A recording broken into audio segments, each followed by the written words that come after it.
Hi, and welcome to the Improvisors Podcast. I'm Kevin James, and this is my co-host, Neil Thomas.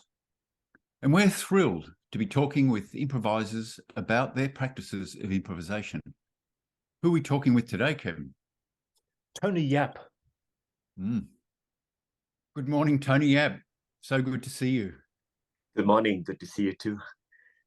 Morning, Tony. It's wonderful to have you on this morning.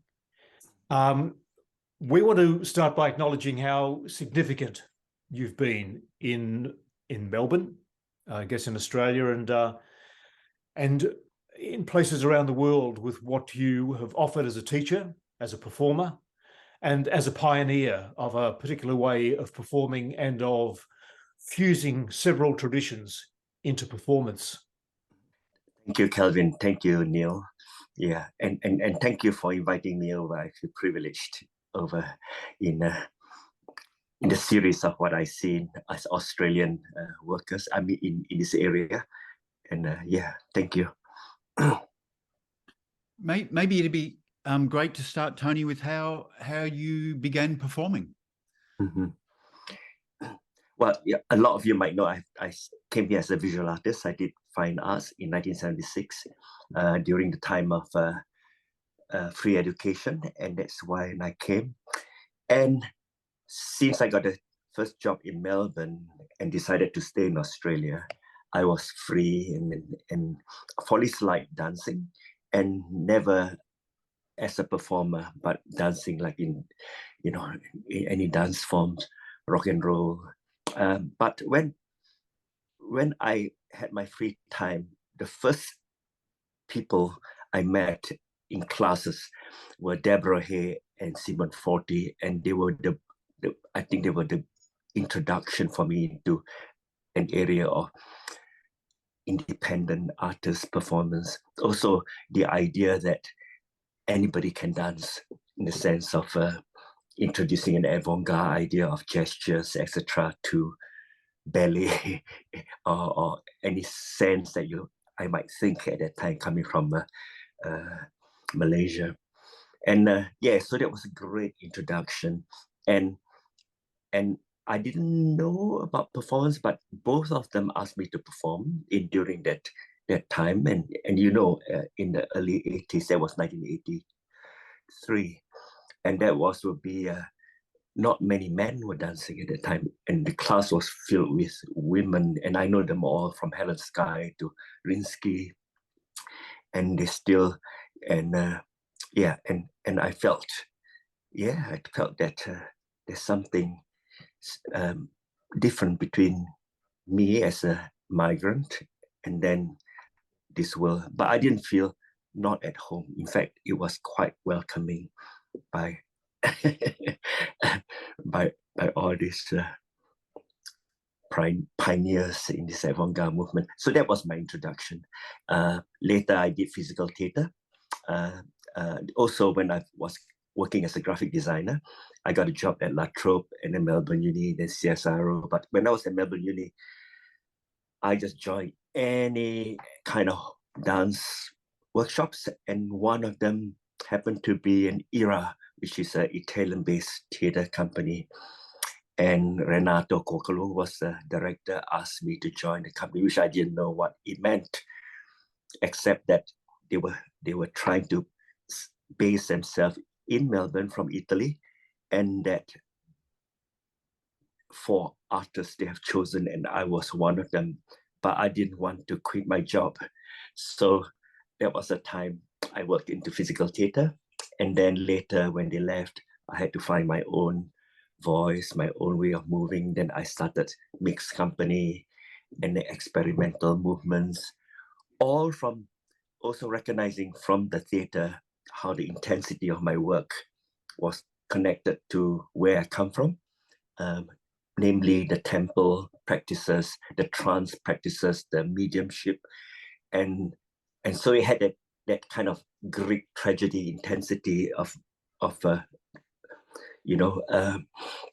physicality or psychophysicality, as they call it. And so that sit very well with me, even with Butoh, as it came later, as I'm part of. all the time I can see my aesthetics is in another area that's more from the darker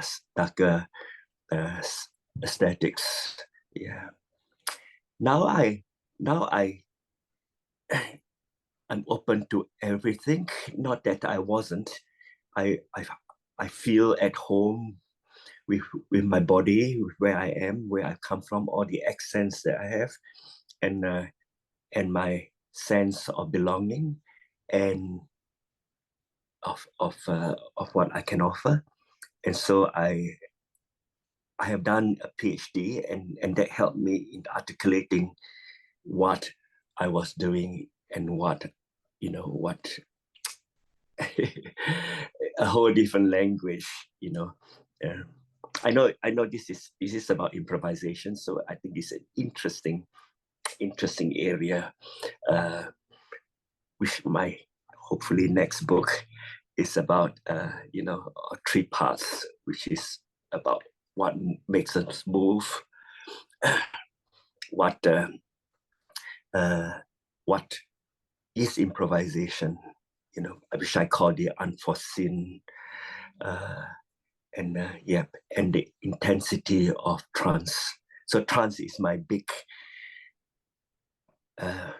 subject. It's also the base of my PhD, which was transforming dance, which I did focus on 2 areas of trance in Indonesia.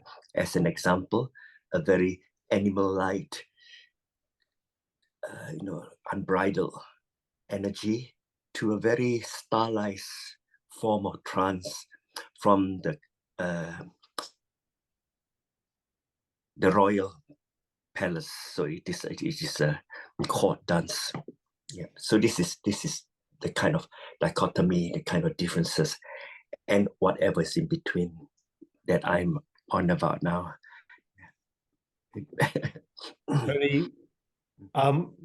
Tony, I'd love to give you an opportunity to speak further about trance and about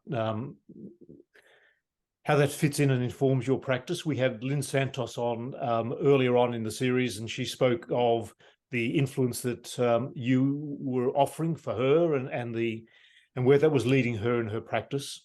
Mm-hmm. Just touching a base for a moment on improvisation. Mm-hmm. And I guess there's many ways of defining it and many ways of speaking about it and many sort of lineages that use the word improvisation. But if we start to think of improvisation as being available for whatever is emerging in the moment, and I guess what's emerging is always within a context, and that context might be quite a strong conceptual framework. Other times it might be really like an open field of anything goes. Yes. So would you like to talk a little about that improvisation as it exists in your context, acknowledging that if there's a baseline there, it is something about how we're available to emergent experiencing and emergent material and emergent movement? Are you happy to take that further? Well, it's interesting how I think trance is in the core of what I see as improvisation, which I call a particular zone of trance, because trance has many levels, to a deep possession where you don't have much control, to a very much controlled area, and in between when one is half conscious, half unconscious, subconsciously moving, which is often in improvised area where you do not know what's going to happen the next state. And in some ways, it has a lot of similarities to a lot what improvised area I see here, whether it's contact improvisation or any kind of improvisation. But when I look at the 2 practices of the animal practice, trance, and the court dance, one is highly stylized, where there is actually a very strict form, and the other one is no form, except that there is a internal sense of intensity which informs it, and the other one allows an improvisation within that structure, and very strict structure, and the improvisation reveals something, and you can tell when all these 9 dancers in Butoh have trained since they're children, that one or two will stand out in that improvised space. And that is what interests me, that the something beyond what you can see, something you sense from an interior. Yeah, so that's, and lately, when I was looking at the etymology of improvise, I mean, I know proviso is foreseen, and improvise is the unforeseen, which I like very much. So no matter how you enter in the area, to me, improvisation is something that you do not know yet, that you cannot foresee. And that is a space that improvisation is most potent for me. And potent in the sense that I, as a dancer, and the viewer have, then we create another new space, I think, in this, our experience. So improvisation also can mean, like, when I'm in the theater and they say, I like you to be a king, a mad king, and you improvise on that theme. So there is many ways of entering a kind of psychophysical or psychological sense that needs a kind of dissociation from control and too much thought and rigidity. And maybe that is the area, of trance I call the zone of resonance. So between total control and total uncontrolled, somewhere is this zone, and they flip over, and it's intriguing how they are used in different cultures. And in Asia, most of them are quite shamanistic, which means they have a function of providing an aid or help towards a problem, and usually it's unclear. It might come out in the simplest form as a physical manifestation, as you being sick, or other times it could be a mental sickness or some in control, like at one stage you see a child being barking all the time, which I experienced, and he was possessed by dog spirits, according to them. But then they have a ceremony or a ritual that exorcised him out from that, which was quite interesting. But they are quite consistent, I think, whether it is theater or kind of a practice in villages, in the rural areas in Asia. There is very similar, I don't know, psychological states that is quite recognizable and function. And that's what intrigues me back to what is theater and why I'm performing, and what is necessary for the effect. Yeah. Wow. Oh, there's so much in that, Tony. There's so much interesting questions. It's fascinating to. I'm so excited to hear about you writing a book, and I don't know where to go from it. I'm fascinated by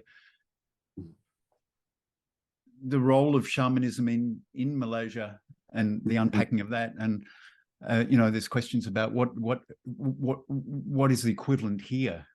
Yes. Yeah. Which is an interesting question, and I suspect that we have with our improvisation, that sort of small world of improvisation that we have here, there is something about the healing going on there, but it's a very mild, and it's certainly not centered in society. Maybe we could talk a little bit, or you could talk a little bit about how you see Butoh fitting in with those. Well, Butoh, I mean, I wasn't really a Butoh dancer when I was called a Butoh dancer. Maybe because there was a lot of nobody knew much about Butoh, not to mention now also what exactly Butoh was, but we know what Hijikata has said, and what Hijikata as a founder has the passages that he went through. And the thing is that he started talking about Angkor Butoh as a dark side, a dance of the dark side. And so that gives a clue of something not controlled, not designed, not beautiful. So there's something grotesque. And at the end, it becomes a mixture, because sometimes some aesthetics like Sankayuku is extremely beautiful. And so I know the initial idea of Butoh, how and why it started. And it wasn't only just him, Hijikata himself. There was a whole range of influences post-war, and not to mention Mishima, Yukio Mishima, who was the writer of Forbidden Colors, and great, and in such passion that he committed suicide in the ritual seppuku, and one of the last ones actually in the 70s, I believe, 70s or 80s, maybe 70s, that he committed suicide in that term, but with great passionate conviction. And he writes clearly about that, and it could ram question about his right-wing ideas and to what really leads to this area. But definitely intensity of physicality is a big thing of Hijikata. That has, to me, is part of what my thesis is on understanding this area of intensity is, and how perhaps it has been understood by a lot of younger Butoh companies or groups that actually has lost this intensity and just look at the aesthetics, kind of physical aesthetics of Butoh, especially the white painted and the kind of traetics it takes over. So to me, the core of Butoh wasn't only in Japan, it was a kind of movement all around the world, including, the West, moving away from traditional forms. So there was a very energetic things I see, but also I can see how it had changed. I mean, before Hijikata died, he worked first as a solo artist, then he had a group, Angkor Butoh, with all these white painted bodies. And then later he even changed to working with Yuko Ashikawa, a woman, and then she also stopped performing for some reason. And I actually did some workshop with her, and I think that was kind of the latest of what Hijikata was going through. I think if he was alive today, he definitely won't be doing those forms that a lot of people are doing now, because he himself changed. And I think it as a living thing, as something changing, to understand where the aesthetics actually is coming from in the spirit of Butoh is important. And thus, Butoh was named by Hijikata for his form or his theater form. But I think there is something that's happening all around the world. Is, like Hiroshima and Nagasaki, the bombing not only affects Japan, it affects the whole world. Like philosophers were starting to think we have to change. You can't say I'm right and you're wrong anymore, right? Because once you determine a kind of rightness and wrongness, we can destroy ourselves because we have the weapons to do so. So the whole idea of dialogue and the whole idea of movements of how we think change, I think, philosophically, and thus the art, and thus I think it's important that we also acknowledge this. There's a lot of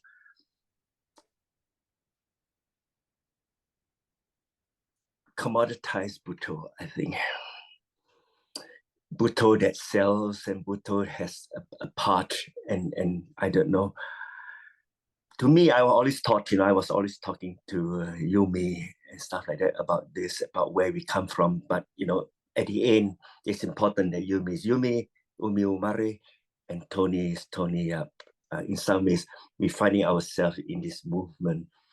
And so Butoh is one of those areas that I feel people have embrace the kind of work I did. Because when I was doing some work with, I think, Margaret Lessica's series of performances, it was quite bold at that time. But I didn't know much about Butoh then, but people said, you're a Butoh dancer, only because I'm Asian looking. And so all these kind of troublesome things made me think about who I was and where I fitted in. But at the end, now it doesn't matter. So Butoh to me was a movement, and like I don't know, like a impressionist or something. You know, it has its place, but it moved on. You know, it's no point hanging on to an old form, but it did. But understand that propels to where we are at the moment, to the new,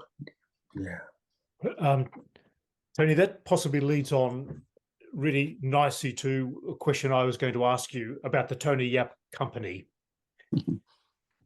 And on your website, you've mentioned 4 things which I'll read out, but you've already essentially touched base on those already. That it's Tony YAP company, dance theatre language informed by psychophysical research, Asian shamanic trance dance, Butoh, and psycho-vocal experimentation. My question is, would you tell us a bit about your teaching and how you, I guess, meld together these influences and how you support others who come to you to explore, to find their way and to become integrated into the Tony YAP company, and yet, I guess, at the same time, find their own individual form and style and way of being performatively. Could you go ahead and comment on that, about your teaching? Yes. Firstly, I'm slowly changing Tony YAP company to Tony YAP and collaborators, still keeping the TYC and TY plus C, because I think I'm much less of a old kind of leader as in some old forms of teaching take place. So my kind of pedagogical approach is now more with who I'm with. So there are 2 groups. One is a very long-term core people who have been working with me since the 80s, like Lynn Santos and Adam Forbes and Extra and other longer terms, 10 years, 15 years is still quite long. But always interested in this area of change and finding out where we are at the moment. And but if I do teach, like if I run a class and workshops like I just did in Norway, then I see what they need from me. So if it was, you know, dancers from the carte blanche, contemporary, then I say, well, you know, I know what I can give something different. So I'll introduce the deep trance state and how it affects their kind of choreographic work that they approach and how you can go. Seeing interesting things changing in a lot of these Western companies and how they want to embrace this as well. So I feel that I can offer something, and then usually they find it very interesting, and I enjoy it tremendously. And then in my ongoing classes, which have been going on for almost 3 decades, I've never stopped it. It's basically for me too, because I need to practice all the time. And one of the things that has changed in this ongoing practice is basically, I call it trance work now, like what I'm doing at testing ground at the moment, is introducing this zone of resonance, and then let the artists individually reveal themselves as a mover. So I don't teach them forms or choreographic forms, but I can teach them things that they can take subjectively, like breath and gravity and intensity. And then I give them a whole range of ideas of what intensity can mean, exhaustion means, and then they take to their own level of understanding, and then we discuss that, and see how the effect is by watching each other and learning a language of talking about dance, talking about movements, and how this kind of other spectrum besides the external spectrum that one experience and feel. But it is mostly like a community, really. So I get a lot of newcomers, and sometimes they come for 1 or 2 classes and they get very excited, then they move on. I think that's fine. So my teaching area is varied, so that there's a core group that go on with me, and they come with me to Melaka Festival. They come with me to Indonesia with the Bull Trance Festival, which also grew with me, knowing the director who started it some 8-9 years ago, and longer than that, 2009. So even that traditional practice, I brought him over to Australia and work in contemporary context with saxophonists and stuff like that, and changing some context of what induced trance, because they have specific induction of trance according to their culture, and how does it work if we changed it, So musicians like Ruben Lewis, who worked with me, is interested in this area of what induces trance musically.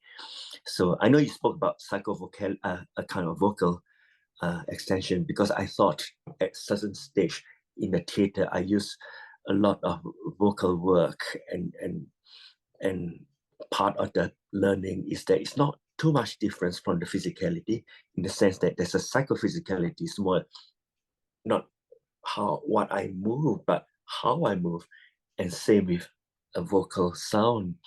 And I've been from beginning intrigued when we were learning vocal work from Royal Heart Theatre in France, when it says, when the sound is unique and genuine, we can't respond it otherwise. So how to find the authenticity of voice is interesting, and what is authenticity, and why we do it.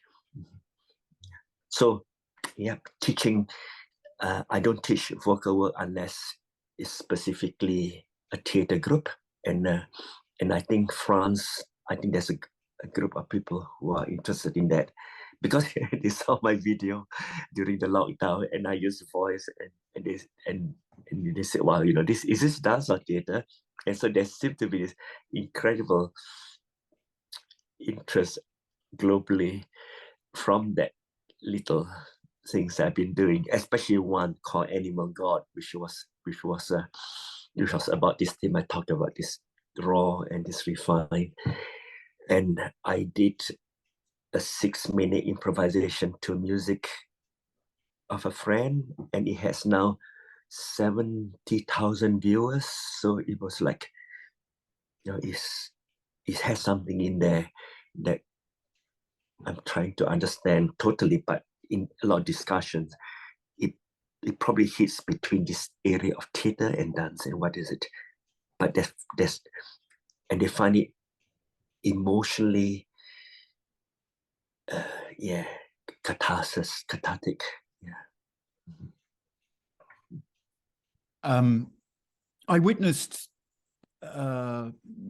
one of your company, I suppose you could say companies, works at testing ground down when it was behind the art centre. It's the Bull Trance and the Butoh. the team from Indonesia, and honestly, it was one of the best things I think I've ever seen. It was literally electrifying, because just before the performance there was this electric storm in the air, this kind of brooding thickening of the air, and it was in this sort of people know the old testing ground is sort of an empty block in the middle of high rise. So it sort of had this intense kind of channeling from the skies. So everything was kind of, I felt primed. And then when it started with this, the cracking of the whip and the breaking of the electricity, and it was extraordinary to witness.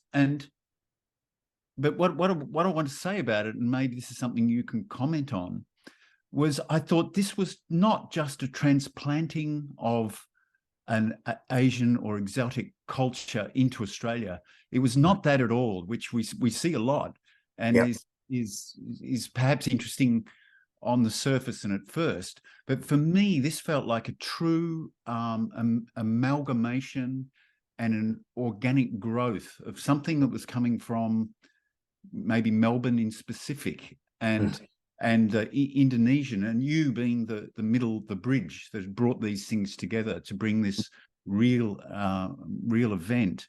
And I thought, bravo, Tony, like really forming bridges between cultures, or a true experience. Thank you. That is a great piece. I'm glad you saw it, because it has all the elements I talked. We had Ibu Kada, who was the princess from the palace, and she's the head of Butoh dance, which is the very refined dance. And we had Agus, who is actually the head of the Bull Trance, which is the animal side. So we have this Dionysian and this Apollonian elements, and then we have them from a very deep Javanese culture. And even in the Javanese culture, they're quite different, but they respect each other. And I understood this respect from my interview with them, of what and conviction brings to otherwise what Ibu calls vulgar. She thinks a lot of work are vulgar because there's lack of conviction, and maybe hints on that selling aspects, and to them it has to reach this element of spirit, of a crossover. Both forms, I talked and worked for them for years. And Ibu understood the language we were talking about, and so did Agus, about something beyond the cultural context or the religious context into something more human context, a psychological context where we all as human beings understand, and theatrical language too. When you understand where I talk about catharsis and intensity, that is one of the elements. And so but beyond that, what was interesting when you mentioned about the electrical storm is that Agus also can control nature. Not control, he has a link to nature in some ways. I do not know, control is the wrong word, but maybe an understanding that the spectrum, or what is timing, like, or if it was an electric storm, it could be rain. If it wasn't rain, it could be hot sun. But as same, anyway, the crack of the whip was definitely like a stroke of lightning, wasn't it? It was exactly what lightning does. It is just that two elements, like the lightning between AC and DC in that logo. That was essential. I was very excited with that because City of Melbourne actually bought that, in the sense of they supported us with all that I explained, and I did want to break that, like when you talk about how certain cultures in context shown in Melbourne could be exotic, but didn't have that pure understanding of us being together rather than seeing a voyeur, seeing something of an otherness, but to understand. So one of the great things was that we also had Australian musicians, right? We had saxophone and trumpet, and they were great elements, in similar trance inducing. Agus understood energies, and he talks about 4 different energetic areas that affects the performer. and one is let me think, the ancestral, which is quite specific. So it comes like a very strong accent of your body because of where I come from, my background, my ancestry. My whole body looks different from yours. So that context energetically is there. There's something quite specifically, ancestral. And then there's one that he talks about the spirit of space, which is quite an interesting aspect, which is like a genius loci, as a Greek and Latin talking about the sacred space, the land, the energetic area of space, which exists in all cultures and contexts. I think even contemporary architecture, they talk about the genius loci, maybe be the psychogeography and all other language you want. So the space is important, not just where we are, like in Aboriginal land, etc. And I think that's a good idea, but also specific area of how we construct space. So the space that you were in was like you mentioned the wall, and you mentioned it was quite specific in some ways. So site specificness has an element in that energy. The third one is animal, and this is where I come in my workshop about what is animalizing, and the whole idea of us being animal, what happens. So in philosophy, like in 1,000 Plateau with Guattari and Deleuze, talks about becoming animal. And it's so interesting about how it involves a whole system of things to animalizing.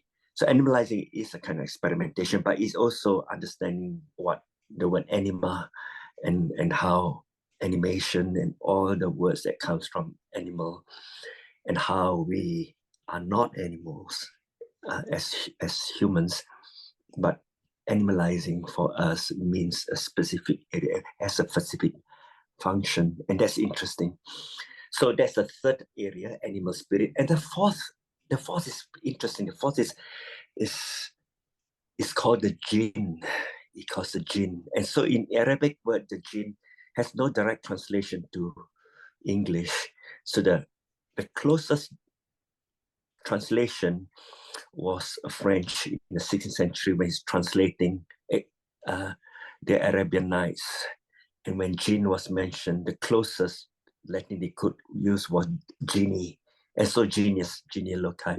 And so that is how we read it. But actually, jinn incredibly idiosyncratic in that sense that, your jinn and my jinn is so different.